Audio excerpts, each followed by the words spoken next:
Welcome to Oregon Voters Digest, the program that brings forward the social and political issues that are important to people living here in the Pacific Northwest. And now, your host, Bruce Broussard. Welcome again to this segment of the Oregon Voters Digest. I'm Bruce Broussard, your show, and I think we're going to have quite a show. We'll call it a wrap-up, if you will. I've got my old standing folks that have been with me for quite some time, and we've always been the entree, we've always been the end, we've always been the opening, we've always been the middle aspect of it. And I'm talking about Don Dupay and my dear friend Don Dupay and his wife Theresa. They both here. Theresa, they're right there. Welcome, folks. How's it going? Good, good. And look like we're this Thanksgiving, kind of like a Thanksgiving week, so to speak, a 2-weekend deal. We're going to probably replay this show, but for the benefit of those out there, we're going to try to give you sort of a wrap-up, kind of like an overview of what's going on, because we got the upcoming elections. That's a big kind of a deal. We got the national situation. We're on the harassment kick right now. Every male that's repping, it's almost like cleaning the swamp. You know what I'm saying? I mean, that's a quick way to clean the swamp. You know, from a national perspective, because all the guys are trying to figure out, well, gee whiz, and who did I harass and who did I mess around, or blah blah blah routine, and the Harvey Weinstein effect. Oh my God! So we're going to talk about that a little bit. You know, just kind of because that's one of the major topics, and then we're going to come local, if you will, and which is the main thing. And we're talking about our local environment. We're here. We got this weather situation. We have no solution for getting those guys. I'm talking about the homeless aspect of it. Yeah. That's a major problem. You think we've gone through several winters.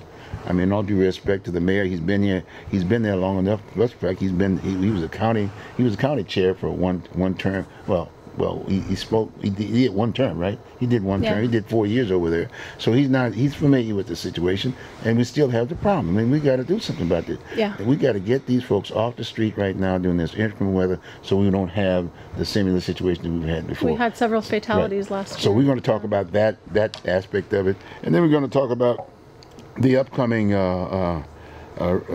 political races that we're going to be having, and kind of set that stage up, because it really hasn't gotten into gear right away off the bat. But we're getting ready to get in there right after the Thanksgiving holidays. We're going to have to get into that, and that's a serious thing now. We want some serious leadership.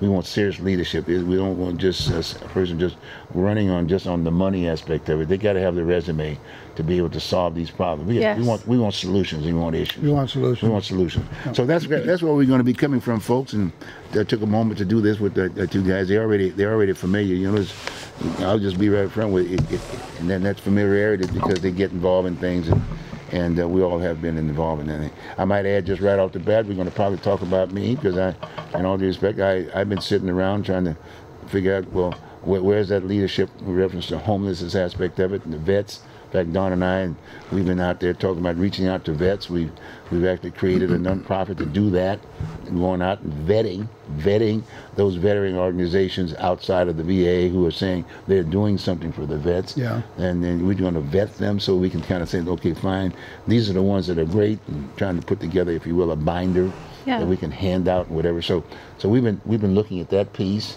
and that's a very interesting piece. And then we've been spending quite a bit of time too with Theresa. We've been looking at this whole issue with the county, with Wapato and whatever. So those are some of the things that we want to deal with. So yeah, there we go. That's it. Sit on the stage. Where do we start? Let's start real quick, like on this whole issue with the sex thing. I mean, the harassment situation. Theresa, we're gonna let you go first, because we don't. The male it's the women thing. What do you think? Well, what do you feel about this? I guess the Harvey Weinstein scandal started the whole Me Too movement of women speaking out about having been either sexually harassed or sexually assaulted, and it's created this really kind of hysterical atmosphere nationwide. And I've read some articles where men are saying that, you know, people, male professionals in Hollywood, everyone's terrified because they don't know who's next. And then, of course, Al Franken was accused of sexual misconduct, and it turns out that he really didn't engage in any sexual misconduct. I've read all the articles. The woman who accused him is kind of dubious, and it's kind of I think it's a great thing that it's happened, because it's shining light on the fact that Hollywood and the entertainment industry is it's just inundated with sexual predators. So. But you would agree, though, once you're singled out and they put you out on the table, you can't get out. I mean, you're there. You're there for the rest of the duration Right. of the piece. Al Franklin, Al Green, remember the guy who was going to impeach President Trump? Remember that? Mm-hmm. He's from Houston, Texas. I just happened to know the guy. Yeah. I just happened to know the guy because I was raised there, if you will, and went to school there. And all I knew Al, and he got up there, and he was one of the first one. And Maxine Waters was there too. But the male part, Yeah. you know, they found that he also was in the same situation. Well, and the funny thing about this whole situation is it's like Harvey Weinstein is probably going to face charges. He's a rapist. I mean, you know, it seems pretty clear. And then the actor Kevin Spacey has also... a whole bunch of actors. And what's funny is when anything like this happens, they go into treatment, you know. Harvey Weinstein's in treatment and Kevin Spacey's in treatment, as if they go into treatment and then graduate or whatever, they go through the process of treatment, that means they're all better. And that's just, it's great, you know, I guess that they're both going and getting treatment, but it doesn't change the fact that Harvey Weinstein is a criminal and he's going to face charges. And I would love it if he was arrested and imprisoned, because he's destroyed numerous lives. And I just, you know. Hold on, Don. What do you think about this, Don? I'm hoping that all of this nonsense is a generational thing, because I can honestly say I have never groped a woman in my whole life. Not even when I was a kid in the Navy. You knew you didn't get away with that shit. I didn't want to. My father never did anything like that. Yeah. And I can't believe that all these guys that, well, I did this or I did that. I even asked my wife permission now, because that's just the way it's done. So I don't understand it. I hope it's a generational thing, and all you pigs that can't keep your hands to yourself, you deserve the slap in the face. And I think a lot of this could have been solved initially, the first time you touched me. Now, don't do it anymore. Well, you know, can we move on from that now? I like that. My hands are clean. I don't worry about it. That's right. Same here. Same here. But you know, thinking about from a political standpoint, remember when we started this whole political arena in regards to the whole issue of the last election for president aspect of it. The people were very upset. One, they wanted to clean the swamp. Political and the media, both, right? Those two, got me?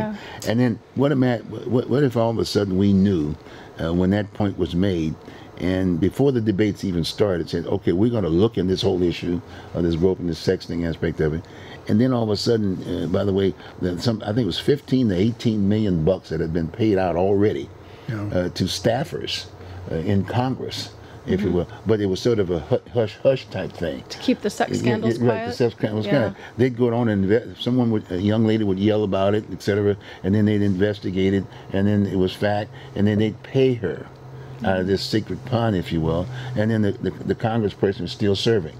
Nobody says anything. So now all of a sudden they're looking at the whole deal, but now, i.e., they're in demand, if you will, of all the names that are already there. And it's going to be interesting to see how many people are there. They still haven't gotten the names out there yet, but there's an effort, because it's gotten into politics. It's gotten into politics. And the impact, well, look at what's happening. I mean, in terms of all of a sudden, if a person sticks their heads up and says, okay, fine, I'm going to be jumping on this guy over here, then there's a whole investigative group that's on this particular person, and just go on and on and on. The issue is, you know, there's this question, do you believe women or not? Most women should be believed because it happens. Absolutely. But then you have this Tweeden woman who's accusing Al Franken of doing something inappropriate. And there's photographs of her. She's posed nude. There's photographs of her grabbing a guy's butt on stage. She doesn't come across as reliable. And I just cannot imagine Al Franken guilty of sexual misconduct. Well, it was a comedian. He was a comedian. And there were other women. I mean, when they say groping, I mean, imagine the kind of acts that he went through. But there are more women now on the list that have said he's done this. And the other side of that thing, folks are looking at it from the standpoint, hey, I got to make me a buck. Yeah, you know, that's exactly right. You know, I'm gonna make him a buck. And there's a photograph of her and this supposed kiss, you know, and she's got her arms around him. I mean, it just, so it's like, there's this delicate balance between real victims, and then you've got this woman who's obviously trying to get some notoriety and make a buck. Yeah. We brought it up, we talked about it, let's not do it anymore, guys. Yeah. That's it's a good thing to talk about. But how do we cut it off, though? How do you cut it off? Slap in the face the first time's how you stop it. But where we are now, how how far is this going to go? Because we've got some major issues as we do. And I'm not trying to take this as a light issue. Because in fact, my last guest this past Sunday was a Me Too. A young lady, we talked about that aspect of it. But I'm still asking that question, when do we get to that point? We got to do something about it. Because we got some major issues nationwide, worldwide, because China, as you know, China's just trying to buy up the world, you know. And you know, everything that we have now is made in China. And we're needing those jobs back here. We got to eat. But we're not dealing with those issues. I think in terms of when does it stop? Is when somebody goes to jail? Well, that's when it stops. It stops. Really, it starts at home. It starts when boys are raised to love their mothers and respect their mothers. And Don had such a great relationship with his mother. He didn't grow up feeling resentment towards women. You know, he just has always been very laid back and loving and easygoing towards women. I think it starts at home, raising boys to really love their mother and to respect their mother, and having mothers that are loving and protective and competent parents. Yeah, you know? But then on the other side, under today's world aspect of it, you with the TV and this, that, and the other. Look at the kinds of things that are on this air. Yes. I mean, look at the kind of stuff. Look how women are treated and how the women are portrayed. I mean, nudity means nothing, if you will. I know. I mean, when even in the Facebook aspect of it, now, I hate to say it to so many words, women are, the pimp is Facebook now. The pimp is true. Is in fact, you know. And the poor lady, she's trying. You know, I'm safe. I just do my own thing. Well, and a lot of women do it to themselves. Just yesterday, I was on Facebook or maybe Instagram, and I have a friend, and she had her whole breast exposed, and she's a beautiful girl, and I'm like, really? You know, and I was really surprised. Yeah. So my point is that you got that mixed too at the same time, and then like I said, these poor guys nowadays, they're all kind of, oh my, what about me? I mean, I might have done this, or I might have looked at and this, that, and the other, or if not that, I can't even look at anybody. I'm in the mall, and somebody's sitting up there, excuse the French, you know, leg spread or something like that, or somebody do. Women be looking at men, right? Yeah. And men be looking at women, right? I mean, to a certain degree. But it's a man thing right now, and guys got to stop. So who cares? How do we deal with the issues? You deal with the issues by putting them in jail. You deal with the issues by stopping it before it starts. So let me talk a minute about Packwood. Years and years ago, when he first started, he knocked on my door out in Gresham and says, "Hi, I'm Bob Packwood. I'm running for office against Wayne Morris." Right. And he was a young, idealistic man. And then look what happened to him. He became the groper, the congressional groper that lost all of his respect. Yeah. And I think that maybe he could have been cured, but the first woman he drove smacked him on his ass. Smacked his face. You don't do that, Bob. Bam, bam, bam. Right. Because there's no repercussion. If you don't go to jail or you don't get your butt kicked, you're going to probably keep at it and become the Bob Packwood, you know. The funny thing about I don't have that worry in my hands. I'm not worried about some woman coming out of the closet and say Don did this or that. My hands are clean. Can you say the same? Yes. You know what's funny about Bob Packwood is that I actually met him too. When I was working as a hotel maid in Southwest Portland in about 1996.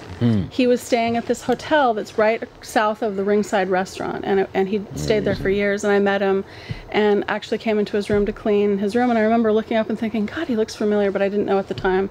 And then I saw his name, Bob Packwood, and he was really nice, and he seemed like the saddest, most depressed man I had ever seen in my life. Oh, really? He was so like, I mean, he just seemed melancholy. He seemed so sad, and I was about 29 at the time, and you know, no problem. He didn't grope me. Okay, good. Were you mad? No. Well, it is an issue. It is an issue, and you know, hopefully, And it's not, again, like I said, and another side, I might think, one other point that I wanted to make in regard to that saying that is that it became a culture as if to say, okay, fine, if a woman wanted to, i.e., get a job, especially in the acting career aspect of it, I mean, it's kind of like, who do you screw to get in? The casting couch. Who do you screw to get in? Who do you screw to get out? That type of thing. I mean, you're hearing all kinds of things nowadays that I'd never heard before. You know what I'm saying? And then the whole what do you call it? I'm thinking about the atmosphere of clothing and stuff, what you wear, and the fashions, if you will. I mean, some of that was fashion. You said, Jesus Christ! And women are saying, "Well, look, I'm trying to get attraction." I mean, why do women wear certain blah blah blah, and for guys to look? Yeah. Right? Fair? I always say, what's your message? What was that? And you're smiling when you said that. Because you know you were a beat cop. When I was a kid. What were you looking? What were you doing when you were in a beat cop? Were you ever looking at folks? When I was a kid. I asked you a question. I don't know what the question was. I knew they go. When I was a kid, the only time you could see a woman in her underwear was on the 4th page of the newspaper where they advertised brasiers, panties, and ladies' underwear. Okay. And that's where I had to look to see a naked, semi-naked woman in her underwear. And you always went in the newspaper. Did you always go to the back? Always went to the 4th page. See, now it's coming out. The real culture is coming out. Now it's on Facebook. That's true. Yes, on Facebook. Yes, on Facebook. Boobs Isabella, she's there every day. So hopefully, you know, and in all due respect, ladies, I hear you, and the same thing, but at the same time, you know, hey, what are we going to do now? Ladies, don't put up with it. Don't put up with it. Big time. Don't put up with it big time, because we still want to have families. You know, after a while, you excuse the French, I don't want to get in the gays and the queer thing. You know what I'm saying? All of a sudden, people won't be getting married anymore. Guys say, look, I don't want to deal with that. I'll go down to the doctor and say, no, whack me the other way. We don't need to worry about that. People are going to keep making babies forever. Oh, well, hey, the birds and the bees, right? Okay, good. Okay, we that's the national scene aspect of it. Now locally, in all due respect, I guess at the state for the governor's race, state in the legislature, I guess they're looking at one guy right now, aspect of it, in terms of groping and whatever, and they're trying to get him out, aspect Another of it. groper. Surely there's going to be some more names. You know, that's going to obviously happen. You got two parties, right? You got me? I'm waiting for another woman to come forward and say Bob Packwood groped me. Yeah.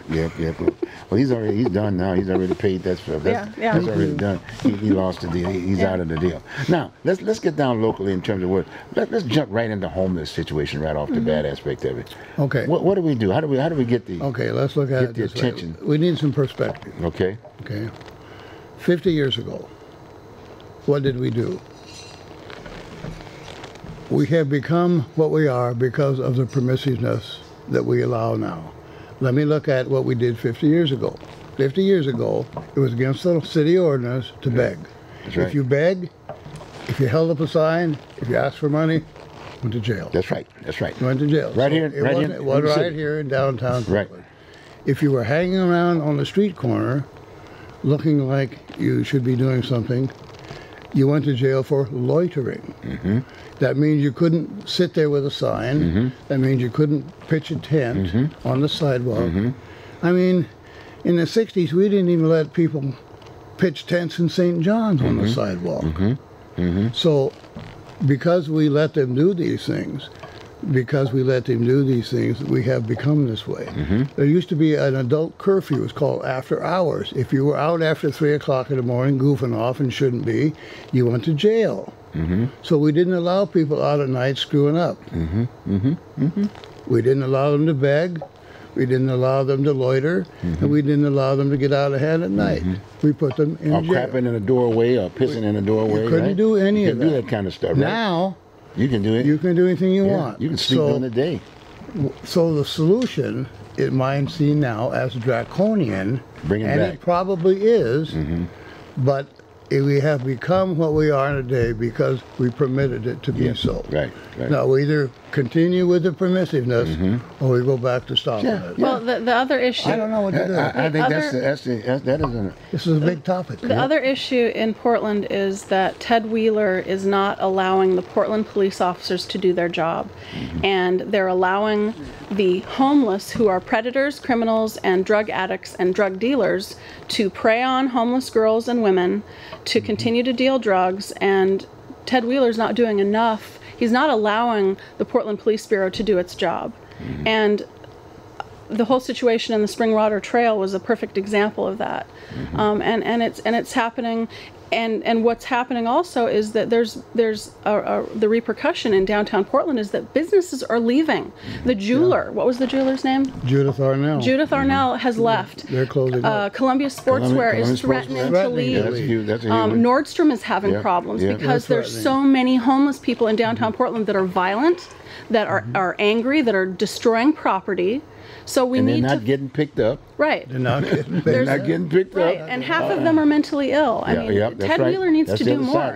And he's really illustrating that he's just not that concerned with it. And they make a lot of excuses. He makes a lot of excuses, and so do the other city council members, and they're not doing enough. And the reality is Portland is a disgrace. Portland is becoming an embarrassment on a national level.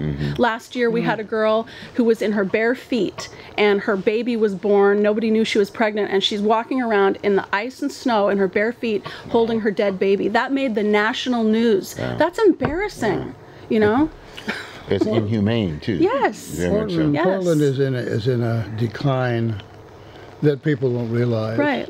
And if you haven't been here as long as I have, 70 years, then it's hard to see the decline. If you come here 20 years ago, the Benson was always here. The urban renewal area was always here. The Keller Fountain, that stuff was always here. No, it wasn't. That used to be where the gypsies lived, South Portland. That was all. It was all a really bad neighborhood. And so, when I first realized it, Bruce, was when 2 or 3 years ago, when Theresa and I went to have dinner at the Benson Hotel.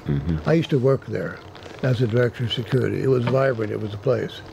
The London Grill was closed. Wow. Yeah, it closed down. They were closed for business because they didn't have enough business. Open for special events only. Here's the Benson Hotel in decline. And the competition is going crazy with more hotels we're building. The new Lotus, the new... The new hotel business that just keeps coming up, and in the meantime the stores are closing one by one because the citizens aren't in control of their property anymore. If I can't keep you out of my doorway without hiring a $100 a day private security person, then I probably will go out to the suburbs. The other thing is this city completely doesn't realize, county either, is that when you come downtown, it's crowded. When you come downtown, there's no place to park. If you do find a place to park after driving around for a while, they cost you $2 or $3. And if you're going to stay for any time, it costs you $4 or 10. Okay, so why would I do that when I can drive to Gresham or I can drive to Beaverton? I can park for free. There's nobody going to nickel and dime me for money at the corner, and I'm not going to have to look at these bums on the street. And I got a free place to park. Why would I go downtown to shop? Now, city leaders, if you don't understand that, continue with the path, and store will close, Nordstrom's will close, Columbia Sportswear will close, Arnell's will be gone, and downtown Broadway will be the main street of the homeless development. Right, that's the issue. And that's what's happening. Don and I were talking last night about downtown Portland and what it used to be. And Don mentioned how many department stores used to be downtown. Now, I remember my mother worked at Lippman & Wolf before it became Frederick & Nelson.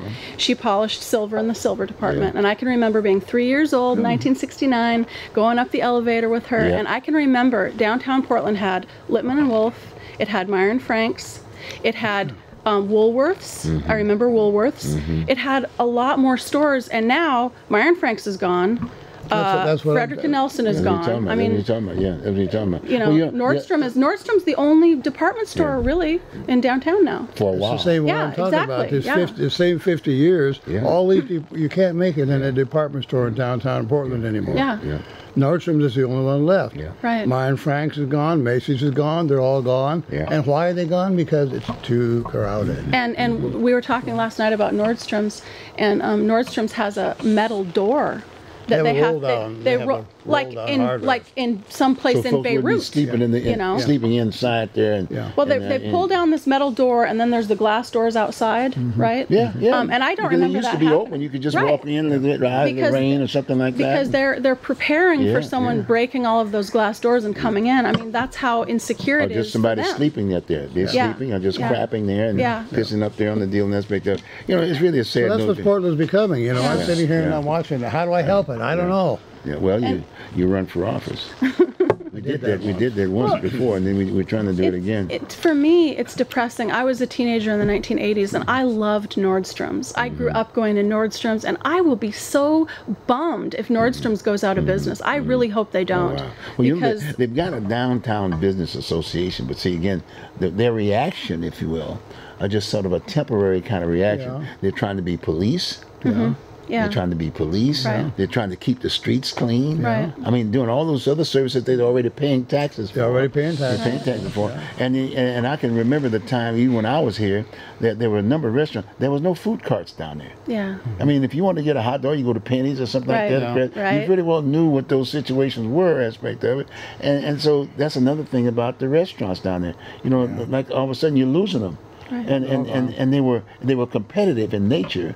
I mean, just almost like the food cart aspect of it. And then it was inside. You got my point? Yeah. And the sanitation's are far greater than that of a food cart. Right. And I'm not knocking for a person to get into business aspect of it, but it wasn't there. Right. It was on the outlining area. I remember that. You remember that? Yeah. It was on the outlining area, but they allowed that downtown aspect of it too. So that your mindset in terms of getting on the bus on the weekend or something to go downtown and shop on holidays and things of that nature, you know, it was sort of a refreshment. You know, I want to go down there and buy myself something from downtown. Right. Aspect of it. Right. There's no downtown. Right. There's Now no it's downtown. Or you go down there and you're accosted, and if you Oh, look, geez. if you look halfway decent, you know, you're spare changed, and if you don't give them money, they accuse you of being a rich, SOB, and Yeah, I mean, yeah. it's ridiculous. Well, like I said, something needs to be done, and I'll be right up front with it. It's not fun to go downtown anymore. Well, Yeah. well, as It's far as I'm depressing to go downtown now. Yes, It's right, dangerous right, to go right, downtown now. Right. Yeah. Well, the thing is, again, since we're talking about this, so what do we do? I mean, we do have we do supposedly we have leadership. What we do? People that we put in office Yeah. to respond to those, but we're having problems Well, because yeah. because they don't have the background necessary, if you will, to be able to be responsive. Right. They don't have the resume. Let's put it that way. Yeah. They don't have the resume. And that's the key. Too often we just kind of like, you vote on someone because they sent you a flyer and you see that repetitive name, Mickey Mouse, Mickey Mouse, Mickey Mouse. No, I'm going to take it off. What I'm seeing in City Hall is a lot of passive-aggressive game playing, talking about the things they need to do to create a better situation here in Portland for the homeless, and they're not doing anything. Yeah, They have their nothing. special No. interests, and they're doing everything but address this issue. And the situation with Wapato is a prime example. Yes. Selling it for quote 10 million when it's worth 50 million, No, and you not more than said. that. No, we got over $100 and some million Right. in that during. And it's never been used for what it should have It been. hasn't been used, whatever. It's disgraceful. And we've still been maintaining it. Right. Through all these Right. years. It's a dry place. Right. The water comes on. You Right. got me? I mean, you can even lock your door. I mean, Right. when people talk about their own possessions, because as if to say when they pick up a homeless person, they're supposed to pick up all their possessions, if you will, and then house it somewhere while they're doing something in a clean place. Isn't that something? Yeah. You got me? So here's Wapato sitting there that we've gotten there. It's sitting there, and you're right. They sold it, and they still haven't gotten the check. I went down to the Well, meeting. they said it's been sold, but we don't have any money. We don't have any money. What kind of a sale is that? There's no money. And the person who bought it is looking at trying to figure out what are they going to do. What is he going to do with the place? He's basically looking at the folks who are saying we need to have a shelter and this, that, and that. Wait a minute. Okay, if that is the case, if that's the case, we don't have the money. Someone should stand up and say, make the point. I'm standing up right now. In fact, that man said, okay, fine. During these next 3 or 4 months, but it's bad weather, we'll just use it as a shelter. Right. Yeah. Right now. Yeah. And tell the owner, hey, look, you haven't given us the check, so we're going to renegotiate this piece aspect of it. And Right. you go on and find your money aspect of it, but we're going to take this time frame and we're going to make it a shelter right now Right. to get us through this weather situation. And maybe call the governor up. We got a lot of land out there, and tell them to bring some nice tent, get the National Guard to do that training over there. Absolutely. You got my training? Absolutely. They could check those people, medical and whatever, and call Reese up. who's supposed to be our sheriff aspect of it, because that's his job. That's right. You know, if we're overcrowded in the wherever the places of incarceration, whatever, he's supposed to have the job, the know-how, and the planning to say, okay, fine, we're going to house him over here. We're going to do this. The same point that I'm making here now. This is what we're going to do. We got some school buildings over here. We're just going to take them on temporarily. But that's his job. That's his job. Now, you just told me that you had to be a police officer in order to run for office for that deal. As far as I mean, it's just an administrative. It's an administrative position. What do you do when you take someone in? You lock them up, right? It's a jailer. You put them in and you take them out. You clean them up, et cetera, et cetera. Yeah. But anyway, look like we got. Sheriff is an administrator. Is administrator. So look at. Well, we're going to take a short break. We'll be right back. Hope you stay with us, folks. I think it's getting very interesting, and have these kind of discussions among yourselves, because we got a problem right now. We got to solve the problem. Okay. Be right back.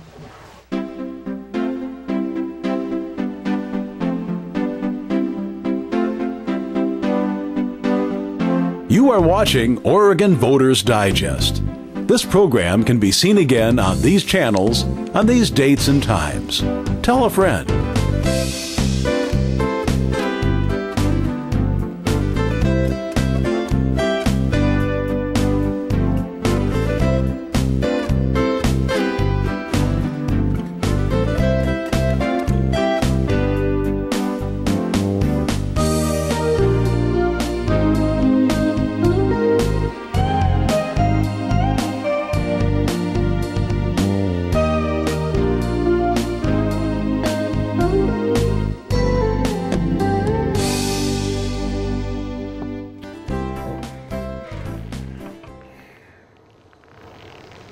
Well, we're back, folks. Again, Thanksgiving is up, and I'm sure we're trying to get that food thing together where everybody's going to be, hey, just sitting back, just eating turkey.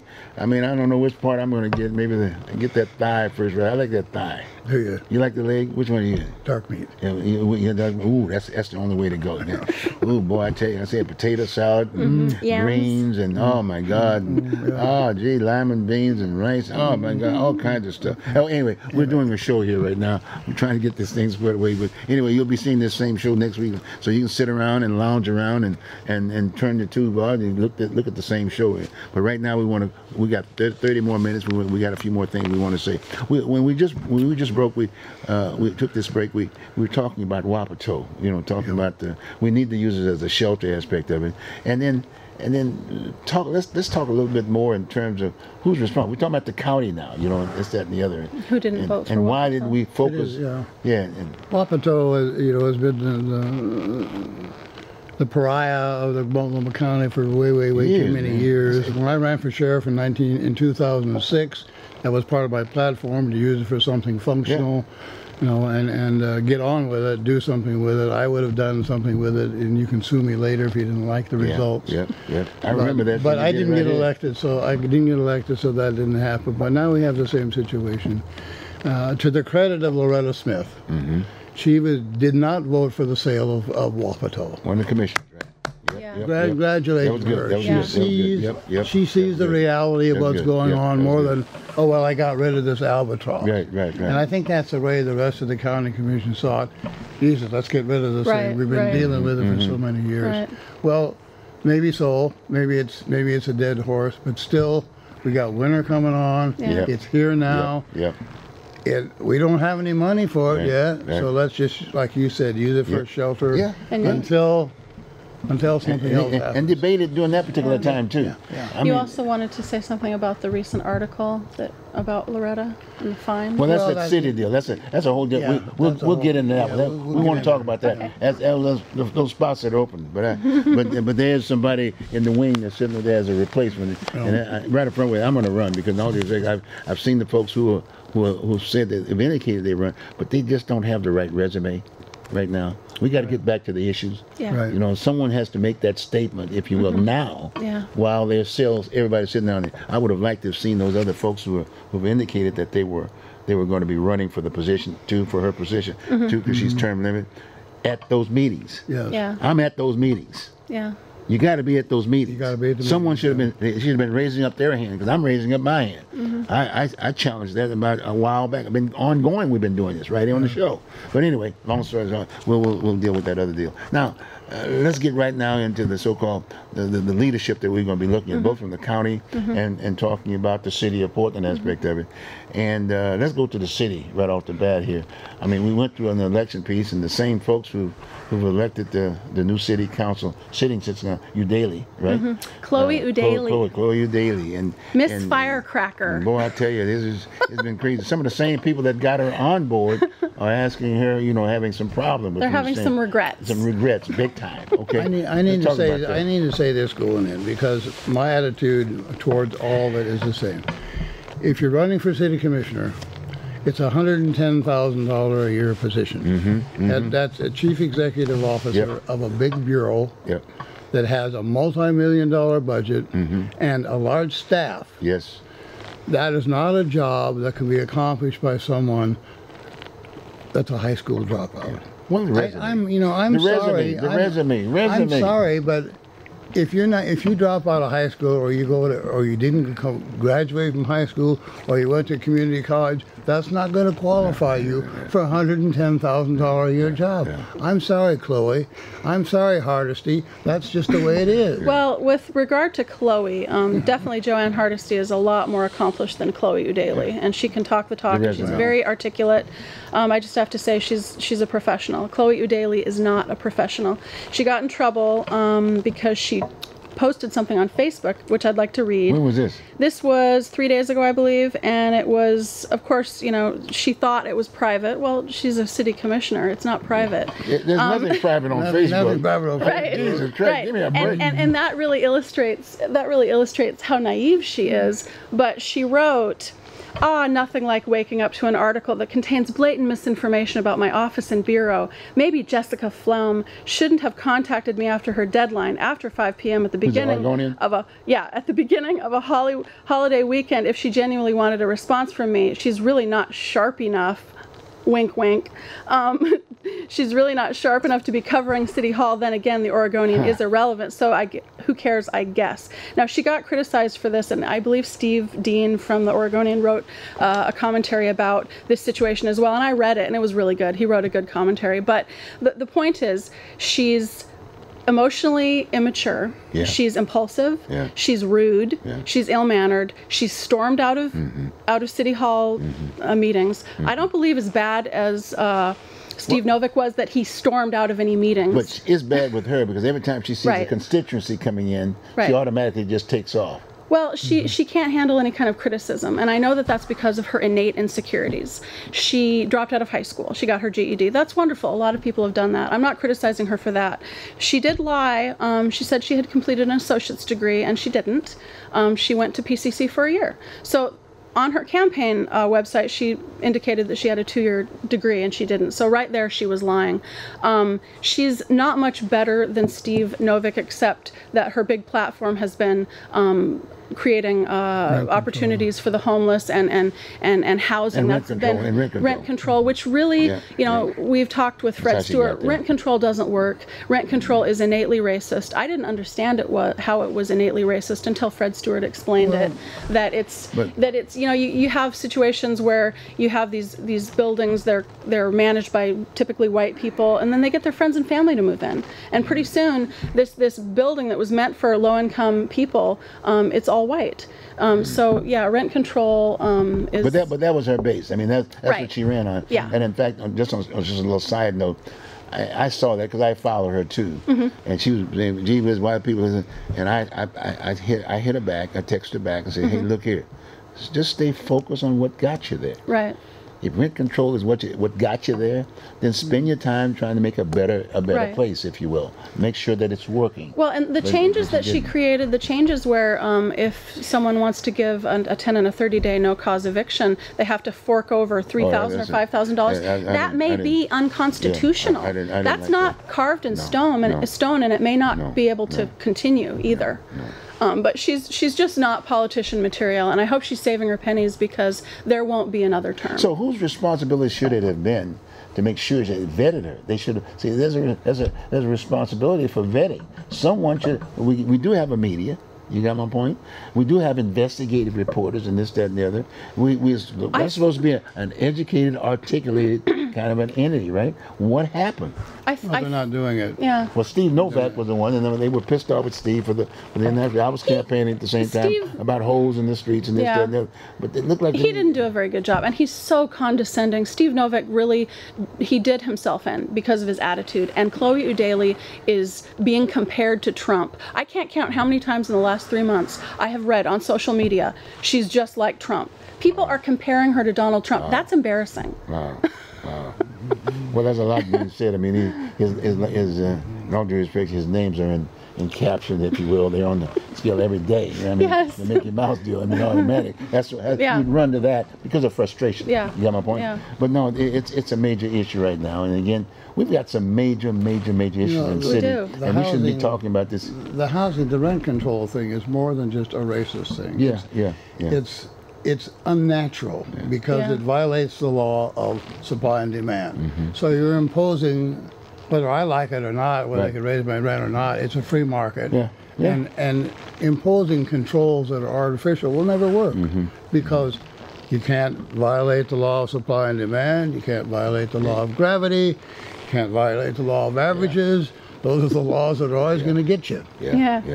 And rent control is a temporary and a false solution to the problem. Right. Well, you probably weren't around when I was, but during the Second World War, they had the Office of Price Administration, the OPA. Nobody could raise the prices on anything until the war was over, because it was false. But when the war was over, man, the prices went up, the hamburgers went up, the cars went up. You know, everybody said, "Wow, that's great." But it's false. It can't work. And rent control is no different. Well, ultimately, ultimately it will never work because. No. Well, another aspect. Aspect of rent control that's really important, and Fred Stewart also told me about this one day. Landowners that have rent control in their units don't maintain them because they don't have an impetus to maintain them. You know, and I mean, I've read articles about the rent-controlled housing in New York. It's just falling apart because it's artificial. Yeah, the landowners don't have they feel helpless. They can't raise the rent with the market or what have you, and they don't maintain the property. But it's just. But it's gotten to that particular point. Yeah. But on the other side, like Don was saying, it's supply and demand in many ways, because a person may say, well, look, I'm going to sacrifice everything I can to maybe get myself a little unit over here. Thinking in terms of the future for retirement or something of that nature. But let me tell you something. Once a person gets in that unit, you know how much of an effort it takes to get them out, and how much of it costs. You got my point. You might be sitting there talking about you got notes to pay. You're looking a year down the way before you can get that person out. And doing that, and by that particular time, besides your loss. For those mortgage payments, i.e. those rent payments, rather than the mortgage payment, for a year. Then the place is totally torn up, right? You got me? And the next thing you know, there you're sitting with something, and then all of a sudden you get caught up in i.e. in the same situation. You're hurting for days. But my point, it takes leadership. I mean, that's why I come right back to the leadership. When we elect these people, that's why we elect these people, if you will, to be thinking in terms of planning ahead. You know what I'm saying? You can't have this. You have this. This is what we got to. We want a good city. I mean, people living. There's also this issue of values in Portland. Portland is becoming whiter. Portland is becoming richer. We've got people from out of state coming here and taking away housing from natives like Don and me and lots of other people. And, I remember when we were on your show a couple months ago with Joanne Hardesty, she pointed out, she made a very good point, that 75% of the housing that's being built in Portland is all luxury housing. What's up with that? That means that Ted Wheeler and the people on City Council are not doing their job. And when we have these tiny houses, there was an article in I think the Portland Tribune recently about the tiny houses. These women in that one camp, there's 12 women in this women's camp. They've got these little tiny houses. They don't have any way to heat them. They're little more than a shed. They're not tiny houses, they're sheds. and they're wood and they're metal, and these women are freezing to death. What's going to happen when it's 15 degrees out? Are we going to have women freezing to death in that women's camp? Well, that's the biggest problem. When you think about homelessness, you're not talking about housing, you're talking about sheltering. Right. There's a difference between sheltering and housing. Right. See, and in all due respect, what I see the city doing, they're using the homeless in many ways to talk about we need more affordable homes, housing, and whatever. But the bottom line is that when you start talking about affordable, that's still you got to make a payment. Most of these folks that are sitting out there in a homeless situation don't have the money. Right. They may have a small Social Security figure, but so my point is that we're looking for sheltering, like the Wapato did. Yeah. That would be a shelter condition. You bring the governor involved in it and put tents up there and bring the National Guard for sheltering for maybe the next 3 or 4 months aspect of it. You vet those people, you got me? You vet them, and you make sure if a person got a little Social Security money here, this, that, and the other, then guess what? Then you say they got the Housing Authority of Portland. That's what it's supposed to do. But guess what? You got the input, the output. But when a person first applies, they may not have a job, right? Yeah. And they get into a unit over here, and they're only paying $100, and yet still the units are renting for about $400 or $500. But then the person gets a job. Then once they get a job, so they're supposed to basically increase their rent or move out to another level. Yeah. But guess what? They don't do that. They don't vet it. Yeah. So they just stay there. You see what I'm saying? Like downtown, you got folks making $60,000 and $70,000 in these units aspect of it, and they're still paying $200 or $300 a month. I want that. I have a sociological concern. I have a sociological concern, and that is tiny houses. Tiny houses. I have a real concern with housing, and they're not houses. What is it? They call them tiny houses, but I have a sociological concern. Are we becoming a society of the haves and the have-nots? Is it going to become acceptable for poor people to live in little sheds? They're not houses, they're sheds. And for housed people to live better? It seems to me like that's where we're heading. And we've got this increase in violence in downtown Portland. The homeless people are acting out, they're breaking windows. There's a lot of frustration because they don't know how to better their lives. Half of them are mentally ill. Most of them are addicted or alcoholic or mentally ill. They need help, and they're not getting it. Yeah. So we're becoming two cities. We're becoming a city of the very poor living in sheds, and they're calling them tiny houses, but they're not. They're sheds. And then housed people. And that's so distressing to see that shift happen. It's a modern version of the wrong side of the tracks. Right. You live over here if you got a tiny house, live over here. Right. Got a better neighborhood. And it's becoming acceptable. Are we going to have numerous villages in the city of Portland with these people living in sheds? That's what they are. They're sheds. They don't have electricity. They don't have heating. They don't have plumbing. It's ridiculous. So I'm frustrated. I mean, Dawn and I were downtown a week and a half ago, and we went to a talk somewhere, and we were downtown, we were parking, and I, in my whole life, have never been downtown and have seen so much trash. We were on 4th Avenue, and there were newspapers and trash everywhere, just blowing through the streets, and I stood there and I was like, Dawn, look around. I was amazed how dirty downtown is getting. So you ask yourself the question and think about it, going right back to what Dawn was saying. 50 years ago, 35, 40 years ago, aspect of that wasn't an issue. Those folks got picked up right then and there. We had trash and all that other stuff was picked up right then and there, aspect of it. Today, we need to re-implement that piece because in all due respect, the person who gets picked up today, if you will, to go to the institution, which is crazy, isn't it? They go to the institution, they leave the stuff right there. Right. And it just sits there, the crap and the whole 9 yards. Then they go to the institution, right? And what does happen to the institution? They take all their clothes off, they get a good shower, they get a good shower, get good clean clothes, good bedding, shelter, right? Temporary shelter for a while because you committed the crime, and you go through that whole process. Wait a minute.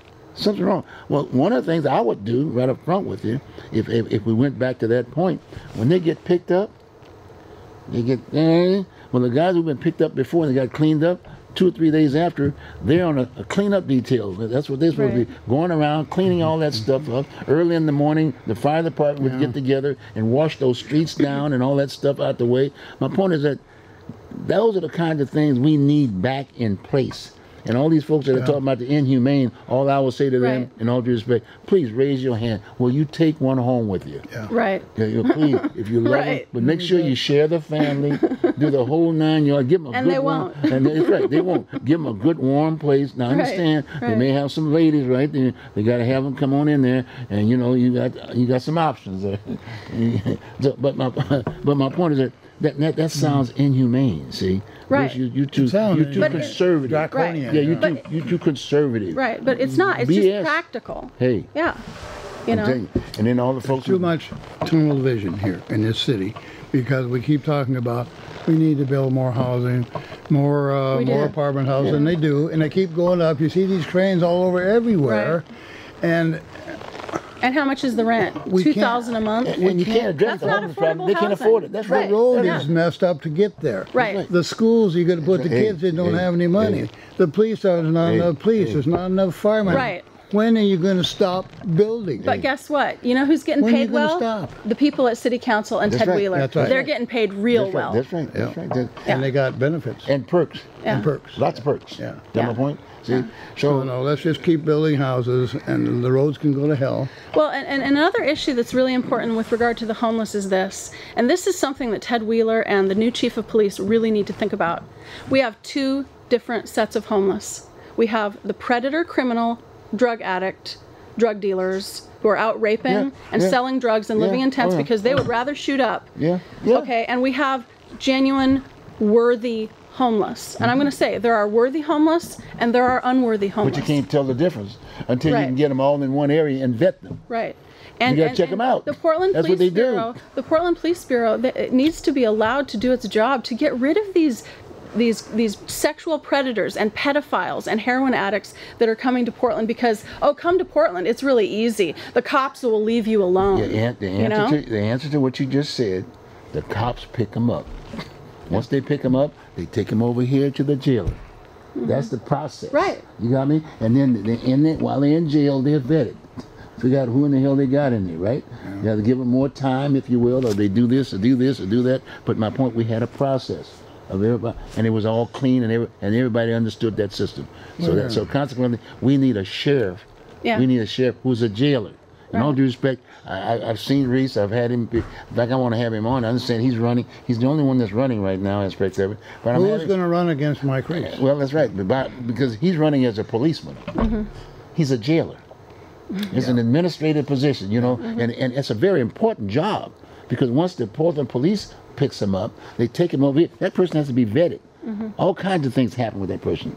You got to take them out on those cleanup details like they do on Marine Drive. We'll do the same thing in the whole city. Or give them a ticket to out of state if they're not from Portland. That's a good deal. But you got to work with the next person. So We're driving the ACLU. you got to watch it. We'd have to be putting gates and barriers. We may need a wall there then, see, and every state would be having a wall. You know, no, just implement what we're supposed to do. The other issue is the Portland Police Bureau is under constant fire no matter what they do. And so we have a problem, I think, we have a problem with disengaged police officers. They're damned if they do and they're damned if they don't. Well, when they pick the person up, they pick the crime up to solve the problem. They take him to the jail, and they can't take him to the jail anymore. Right. Because can't take they them to might the be jail. violating their constitutional rights. Yeah, I mean, Meanwhile, we've and got businesses going out of business in downtown Portland. I mean, it's ridiculous. But that's not their job. That job is to enforce the laws that are given to them by the people through the elected official. Yeah. The mayor is responsible. He's the commanding officer of the whole damn police, and then he has a chief that he should communicate, which he doesn't. It's just he's just sitting there. You know, the bottom line is that Ted Wheeler, has he been a policeman yet? Has he? Ted Wheeler is an accountant. He doesn't know anything about police culture or the police bureau. In fact, was he ever in the military? I don't know. I don't believe so. No. I don't think so. I don't think so. No. So he didn't even have an idea of what that parapet. He doesn't know how to handle the Portland Police Bureau. He doesn't know how to make the officers feel supported. He doesn't know how to encourage. He doesn't see the value in encouraging the Portland police officers to do their job and arrest violent, criminally offending homeless. Yeah, right. In fact, on that same home, they've created a czar now. Yeah. Who's basically running the whole homeless with all of the various entities. I think the guy's picking up $100,000 And just to also, overlook, when in essence he could have gone to some of these individuals that have been building these little makeshift Yeah. housing and used that as part of a committee aspect of it. So when he's making $100,000, Right. he has no background whatsoever. He's never been homeless right, whatsoever in his right. life. It's I not mean, a value to him. He doesn't no, really care. no, that's another And- guy. yeah. That's the other guy that just got appointed. I've called him 1,000 times to tell him to come on the show and say, okay, fine. Will you please explain to us exactly how you're going to handle this position? He won't even answer his phone. You can call right now. His staff, you should see the staff. And he just picked up another Right. $1 million or so Right. from the county to go in his coffers. He's got a nonprofit running. And another thing. Trust me, if I get elected, in fact, no, we're elected now. I'm running now. That's why I'm talking about these issues. I'll have enough between now and was it now and May. Now in May, I'll have the opportunity, and then if given the opportunity to go beyond that particular point, whether it's a runoff or whatever, but we're gonna get involved, and I got to get involved. Well, another thing I want to say about Ted Wheeler is, and City Council, is that they're canceling meetings a lot. Oh yeah. And they just don't care what Portlanders think. You know, they're running the city like you said, like czars, Yeah. and that's not democratic, and that's not the way it was run in the 70s. You gotta vote, folks. You better vote. You better start reading that material and asking the question of these individuals. What have you done? Give me something specific. Put together a contract and say, this is what you're going to do within a certain period of time. And if you haven't done it, you're out of there. Yeah. And you've got to demand that, because it's supposed to be a government of the people, by the people, and for the people. And if you're not responsible enough to vote and take that responsibility, we're going to be living in the same conditions. Yeah. That's what we are right now. So look at yourself in the mirror and say, hey, I'm responsible. What are you going to do about it? Don? My issue with Ted Pretty Wheeler. depressing. I'm ready to leave. Oh no, you can't leave. You're running for sheriff. I mean, you got to be a policeman to run for sheriff, right? Yeah, you do. I mean, even if it's just between now and May, Don, you just do that. See, and then I'm gonna run for county commissioner, and then we got to be working together. Somebody's got to be on the commission to say, okay, fine, I want this done. Well, as far as I'm concerned, I want these folks picked up, and not picked up. That's the Portland Police. I'm not running for. I'm not running for city council. I'm running for the county. Yeah. I want to make sure that we're talking about shelter. Yeah. We need shelter for. Right. That's the main. It's not home. It's not homes and housing. It's sheltering. Right. It's sheltering. Okay, fine. Look like I got about a minute to go right now. They pounding. We need about another hour, guys. Is that an hour? You gave me. Oh, is that the thing? Oh, I'm sorry. Sorry about that.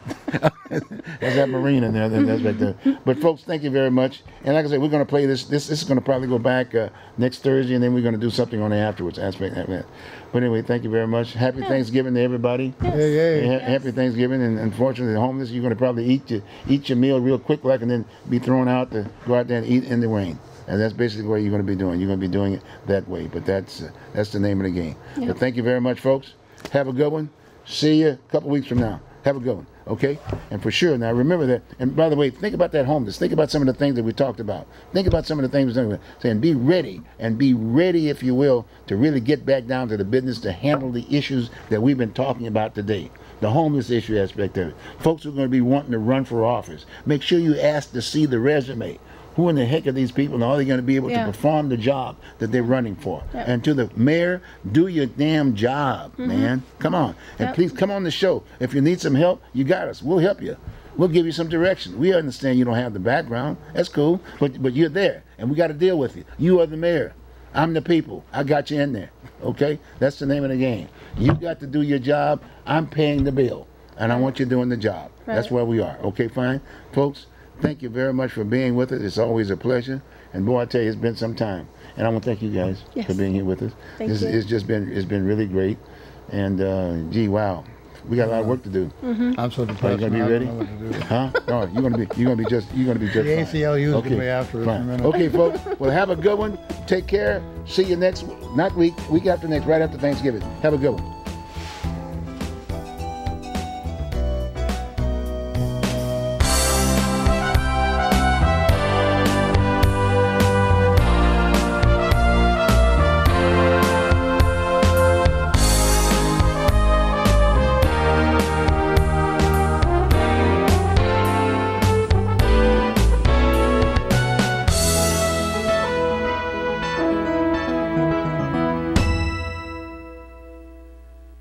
Hey folks, thanks for watching. But now I need to ask you a favor. Tell me what you think of the show. Because this show is for you, the viewers. I'm just here to help bring the discussion to the table, if you will. Is there a topic you want to hear more about? Get on that social media and send me a message. On YouTube, write a comment below the video. Give me a thumbs up if you like it, or a thumbs down if you didn't. And click subscribe and stay in touch with future discussions. You can also post a message on our Facebook page at facebook.com//Oregon Voter Digest. I love you, folks, and I'll see you next week. Take care.